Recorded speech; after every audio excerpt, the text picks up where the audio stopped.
Finally tonight, happy birthday, John Elway. Hard to believe, but Elway turned 50 today. And while I'm sure John isn't watching us right now, we did find the right person to pass along a birthday greeting. For many years, number 87, Ed McCaffrey, was one of Elway's favorite wide receivers. And News First 5's John Romero was doing a story at McCaffrey's camp today, and McCaffrey gave us this special birthday message for number 7. I've known John since I was in college and when I played for his dad, and have the utmost respect for him.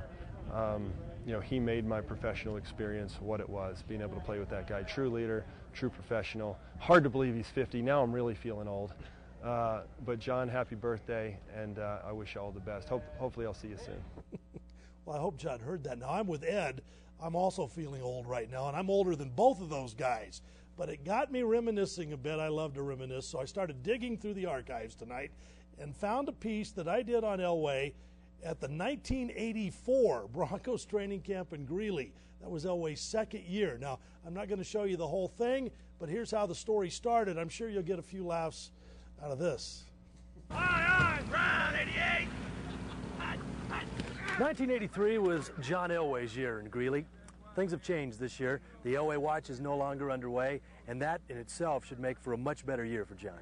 Well, I'm enjoying him a lot more, that's for sure. Just being around here a year and having the media off my back where I can come out and play some football and concentrate on football. Is that really you? That was me.